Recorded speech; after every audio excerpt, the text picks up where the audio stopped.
வந்து ஒரு LED use பண்ணுறோம். ஸோ அப்போ அந்த எல்இடிக்கு வந்து எவ்வளோ வோல்டேஜ் அப்ளை பண்ணணுன்றது நமக்கு தெரிஞ்சிருச்சு. அதே மாதிரி அந்த எல்இடி வந்து எவ்வளோ கரண்ட் எடுக்குன்றது நமக்கு தெரிஞ்சிருச்சு. அப்போ அந்த எல்இடிக்கு முன்னாடி ஃப்ரண்ட்டில் வந்து நம்ம வந்து ஒரு ரெசிஸ்டர் போட்டு தான் எல்இடி வந்து யூஸ் பண்ணுவோம். அந்த எல்இடிக்கு தேவையான ரெசிஸ்டன்ஸை எப்படி கால்குலேட் பண்ணுறது அப்படின்றத இந்த ஃபார்முலாவில் நம்ம என்ன பண்ணுறோம் அப்படின்னா பார்க்குறோம். ஸோ இதுக்கான ஃபார்முலா அப்படின்றது R = VS minus VLED divided by ILED. So நமக்கு வந்து இதில் என்னென்ன தேவை அப்படின்னா இன்புட் வோல்டேஜ், அதே மாதிரி எல்இடியோட சப்ளை வோல்டேஜ், அடுத்து வந்து பார்த்திங்கன்னா எல்இடிக்கான கரண்ட். ஸோ இந்த 3 விஷயம் நம்மக்கிட்ட ஆல்ரெடி இருக்குது. அதனால அதோட ரெசிஸ்டன்ஸ் எவ்வளோ தேவைப்படும் அப்படின்றத நம்ம வந்து ஃபார்முலாவில் அப்ளை பண்ணுறோம்.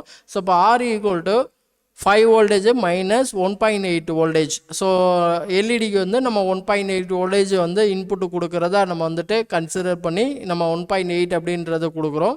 டிவைடட் பை 0.01, அதாவது கரண்ட் அப்படின்றது வந்து பார்த்திங்கன்னா 10 மில்லியாம்ஸ் அப்படின்ற மாதிரி நம்ம சொல்லியிருக்கோம். அதனால 0.01 அப்படின்னு சொல்லிட்டு நம்ம என்ன பண்ணியிருக்கோம், மில்லியாம்ஸை வந்து ஆம்ஸாக கன்வெர்ட் பண்ணி யூஸ் பண்ணியிருக்கோம்.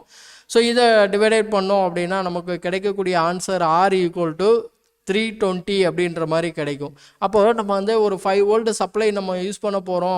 5 வோல்ட் சப்ளை நம்மக்கிட்ட இருக்குது அப்படின்னா அந்த இடத்துல ஒரு எல்இடியை ஆன் பண்ண வைக்கணும் அப்படின்னா அங்கே வந்து நமக்கு தேவையான ரெசிஸ்டர் அப்படின்றது வந்து பார்த்திங்கன்னா 320 ஓம். ஸோ 320 அப்படின்றது வந்து நம்ம எக்ஸாக்டாக யூஸ் பண்ணுறதுனாலும் யூஸ் பண்ணலாம், இல்லை நியர்பை நம்ம என்ன பண்ணலாம் அப்படின்னா 330 யூஸ் பண்ணுறதுனாலும் யூஸ் பண்ணிக்கலாம்.